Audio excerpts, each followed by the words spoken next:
आप सभी को मेरा नमस्कार। मैं डीएन वर्मा, अतिथि सहायक प्राध्यापक राजनीति विज्ञान, शासकीय एकलव्य महाविद्यालय डोंडी लोहारा, जिला बालोद, छत्तीसगढ़। आप सभी का डिविलिसम एजुकेशन चैनल में स्वागत करता हूं। आज हम एक ऐसे टॉपिक पे चर्चा करेंगे जो MA political science 4th semester के विद्यार्थियों के लिए काफ़ी महत्वपूर्ण है।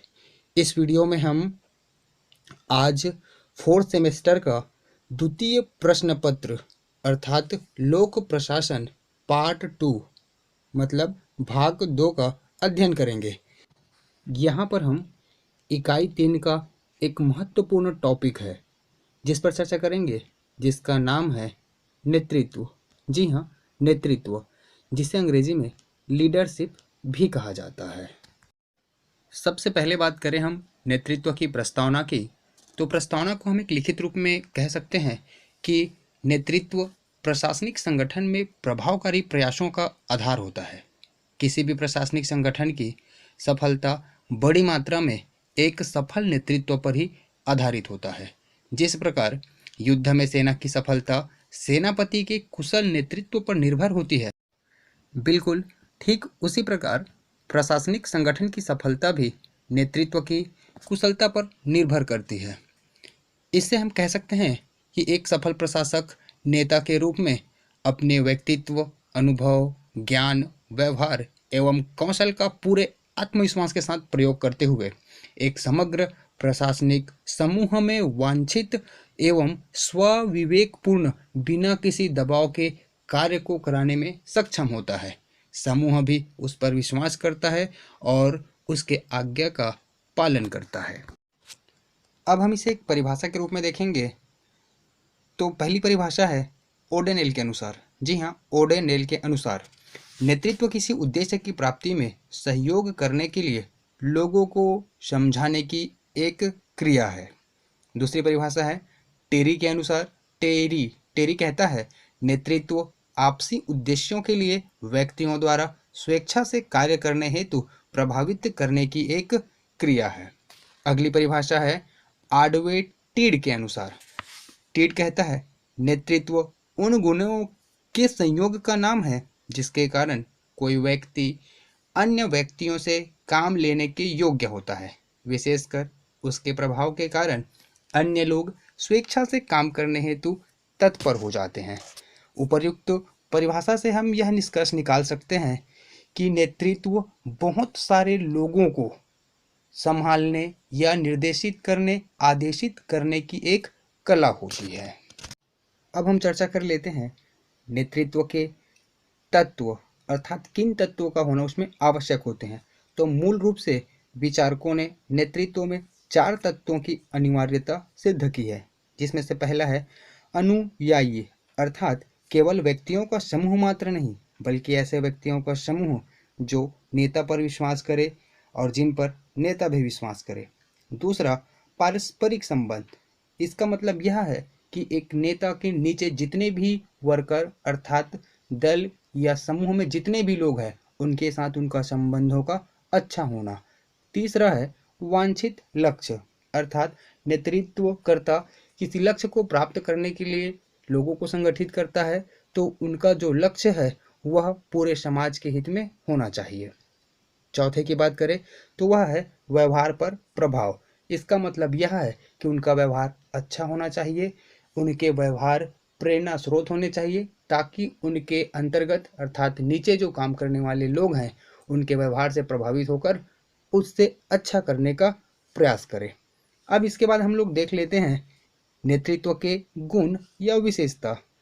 तो एक नेतृत्वकर्ता में हम कौन कौन से गुण देखना चाहते हैं। तो पहले गुण उसमें होना चाहिए सही निर्णय लेने की क्षमता। जी हाँ, पहला है सही निर्णय लेने की क्षमता अर्थात नेतृत्वकर्ता में पूरे पूर्व अनुमान के साथ उसमें सही निर्णय लेने की क्षमता होनी चाहिए। दूसरा है अधीनस्थों की बातों को सुनना। इसका मतलब ये कि नेतृत्वकर्ता जहाँ अपने निर्णय लेने के लिए विवेक का प्रयोग करता है वहीं अपने अधीनस्थों की भी सहारा लेना चाहिए। तीसरा हम लोग अगर बात करें तो निश्चय उसमें आत्मविश्वास और निश्चय होना चाहिए। किसी कार्य को कैसे करना है, इसमें बिल्कुल भी उसे टाल मटोल नहीं करना चाहिए। नेक्स्ट की हम लोग बात कर ले जनसंपर्क। इसका मतलब यह है एक नेता को अपना जनसंपर्क हमेशा अच्छा बनाए रखना चाहिए, क्योंकि इससे कार्य सहजता से होता है एवं जन सहयोग भी अच्छा मिलता है। आज हमारे सामने अगर हम देखें तो एक नेता के रूप में हम नेता को ले सकते हैं, जैसे मोदी को ले सकते हैं। उनका नेतृत्व आज बहुत ही अंतर्राष्ट्रीय स्तर पर सराहनीय माने जाते हैं। अब देख लेते हैं एक नेता अर्थात नेतृत्वकर्ता के कार्य। तो कार्य क्या क्या हो सकते हैं, तो प्रायः उनका कार्य बहुत टाइप से होते हैं। यहाँ हम मुख्य कार्यों का वर्णन करेंगे। तो पहला हम चर्चा करें सहयोग का संयोजन। दूसरा कर्मचारियों की सोच एवं तकलीफों का ध्यान रखना। तीसरा आदेश देना। नेक्स्ट प्रभावी संप्रेषण। और पांचवा समन्वय। इसके अलावा अनुशासन, निष्ठा, मूल्यांकन आदि। नेतृत्व के कार्यों के बाद अब हम नेतृत्व के प्रकारों की चर्चा करें तो इसमें भी महत्वपूर्ण प्रकारों का वर्णन करेंगे। जैसे पहला नौकरशाह। इसका मतलब होता है ऐसा नेता केवल निर्धारित दिनचर्या से चिपका रहता है, अपने वरिष्ठों को संतुष्ट करने का प्रयास करता है और अधीनस्थों की उपेक्षा करता है। अधीनस्थ ऐसे नेता के प्रति उदासीनता एवं अवज्ञा की भावना रखते हैं। दूसरा तानाशाह या अधिनायक। नाम से पता चलता है ऐसा नेता निरंकुश होता है, अपने कर्मचारियों से वह काम लेता है, काम को डरा करके करवाता है, धमका करके करवाता है, प्रताड़ित करता है आदि विभिन्न तरीकों से वह उस पर दबाव बनाने का कार्य करता है। तीसरा है कूटनीतिज्ञ। ऐसा नेता अवसरवादी होता है और लोगों को शोषण करने में लगा रहता है, उनमें लोगों का विश्वास बिल्कुल भी नहीं रहता। चौथा है विशेषज्ञ।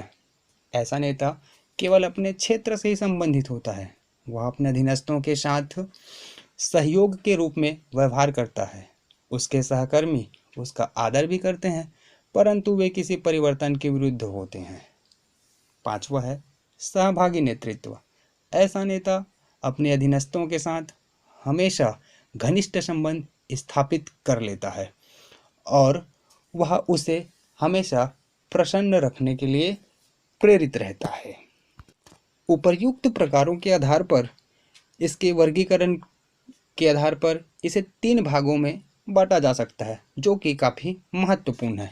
पहला निरंकुश नेतृत्व, जो कहता है देखो मैं यहाँ बॉस हूँ, मैं निर्णय लूँगा और कहूँगा कि आपको क्या करना है, आप बस वही करेंगे जो मैं कहूँगा वरना सोच लो। आप समझ रहे हैं, ऐसा नेता बिल्कुल ही निरंकुश होता है जिसके ऊपर किसी का अंकुश अर्थात रोक नहीं होता। दूसरा है जनतंत्रीय नेता। जनतंत्रीय मतलब जनता के द्वारा। तो इसमें यह जो नेता होता है वो कहता है मेरा विश्वास है कि कार्य का अंतिम उत्तरदायित्व तो मेरा होता है और मुझे पूरा सहयोग करेंगे, आप लोग निर्णय लेने में सहायता देंगे तथा आपकी आवश्यकताओं को ध्यान में रखते हुए मैं निर्णय लूँगा। कहने का मतलब यह जनता को खुश करने का प्रयास करता है।